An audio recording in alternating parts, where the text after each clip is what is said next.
Well, this is Baruch Fleischman, and you're getting a little introduction there. I don't know why. Here we go. Excuse me, I'm a little clumsy with playing with media. But this is a little Kabbalistic music by Kabbalistic Village.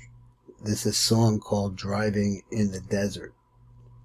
Seems like it's really apropos kind of little music to bring in here with Rabbi Yosef Chaim Mimran. I really want to say that those people who comment on this, that I really appreciate it. It really, makes my day. I'm a little bit older and I'm still working, Baruch Hashem. And just to be able to think that my main thing that I would like to do is, I know that I'm not the greatest Kabbalist in the world. We're actually listening to a few people who are really much ahead of me. But I do love this material, and I'd like to see that it was made available to lots of others, so somebody else will come along and really create some tremendous things for Hashem and bring a lot more people closer to the light of God. That's basically my thinking. And plugging into the ultimate connection with God and meeting and learning for so many years with Rabbi Mimran, the person, tremendous drive, and he made this tremendous book. Now let me see if I can find the place where we left off yesterday. The subject that we got into is modern science. So what I'm impressed by is this thought. Well, obviously what modern science is talking about the vibrations and so on and so forth. But before that, he was saying that if you really took a atomic microscope ever at your wooden table, and with your hand on the table, let's say so it is or it isn't. But he says that for the size of the objects that are actually there, which is the physicality of the table, there's a tremendous amount of space in between that and the next object. Meaning the space is empty. That basically there's nothing holding the whole thing together. There's no difference. And he said this is a quote from Rabbi Mimran, I believe. He said that how do you tell the difference between your hand on the table and the table itself? What makes it different? What makes anything different? And so the underlying thought here is that it's Hashem Yisbarach, that there's something happening, panimi, inside. This is what panimi means, inside of everything. And that's what binds it all together. But we have a tendency to not want to be part of that insidedness, but we want to go out to whatever we want. Let's see what Rabbi Mimran says now, because we moved on to this different place about string theory. About the thought that really the world or all that exists is at least at some level before, absolutely everything is created by the Ein Sof Baruch Hu, by Hashem Yisbarach. Ununderstandable, as we just heard in the previous lecture. But over here we see that at the same time, though, that there is some kind of basis underneath in science that you could see that how Hashem works on such a subatomic level to be able to be inside of all of these things. If we just heard the Zohar, which is talking about, that Hashem knows what's going on with people, right? We heard that from Aryeh Kaplan also. Here's Rabbi Mimran. Our world of space-time is composed of those vibrations that make up neutrons, protons, and electrons. According to Kabbalah, there exists a faster-than-light world made up of tachyons and other yet unknown particles or strings. So the question is it's hard to differentiate, because the particle, he seems to think, is actually vibrating. That's what the physicists said at the time of this writing. Let's review the parameters of dimensions. Space consists of 3 dimensions. Time is the 4th. According to Kabbalah, the 5th is that which is referred to as thought. Now, wait a minute. Somebody made a comment about this particular idea, and I said that Rabbi Mimran was going to get to it, and here it is right away. According to Kabbalah, the 5th is that which is referred to as thought. That's the 5th dimension.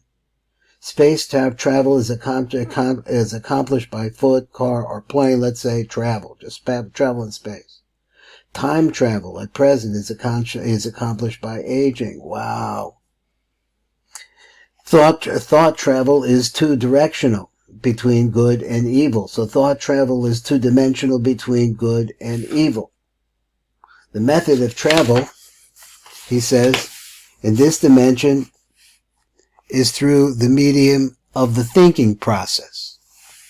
In other words, where your thought is where you are. Thought transcends the fifth dimension. Thought, therefore, is the dimension above space-time. It can travel faster than the speed of light. This fact was specifically scientifically proven during tests of quantum mechanics performed in the 1980s. According to the Kabbalists, Adam, I guess he means Adam, the first man, Adam Arishon, before the fall in the Garden of Eden, had a body of light and not one of flesh and blood. Only as a result of the eating of the fruit from the forbidden tree was Adam penalized with a body of flesh. What then was the true nature of the fall of Adam? The present Adam's body of flesh and blood is composed of matter that exists in four-dimensional space-time. In other words, our bodies are formed of those subatomic particles, which are strings that are vibrating slower than the speed of light. Now, all of that, for me, needs to be thought about it, read about it again, and as a result of that, I'm going to read it again. Now, according to Rabbi Yaakov Hillel, he wrote that if you don't get it after 3 times looking through it, leave it alone, go on. Okay, it says, according to the Kabbalists, Adam, I'm going to pronounce it Adam, before the fall in the Garden of Eden had a body of light and not one of flesh and blood. Now, so far, I understand this. Only as a result of the eating of the fruit from the forbidden tree was Adam penalized. In other words, I've always commented, and I think the Zohar holds, that the physicality of living with his wife brought a desire that was not holy. And as a result of that, that's called eating from the apple. This is Fleischman talking. But anyway, let's go back.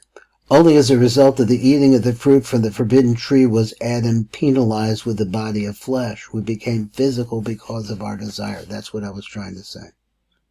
What then was the true nature of the fall of Adam? The present Adam's body of flesh and blood, now let's suppose that we're talking about you or me, is composed of matter that exists in four-dimensional space-time.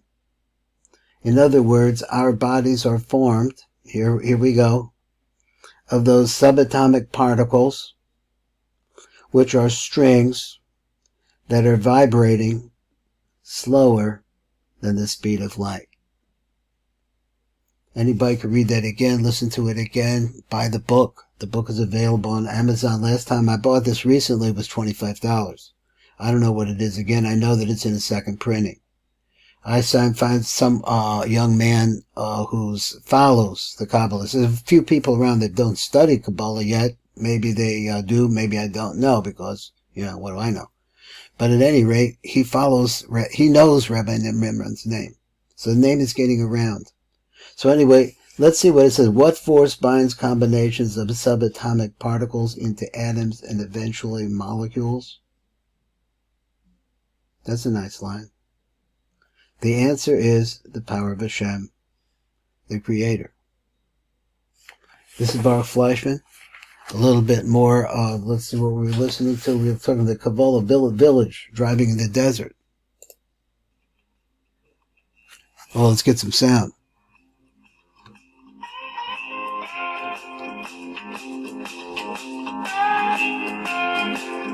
Ooh, I like this song.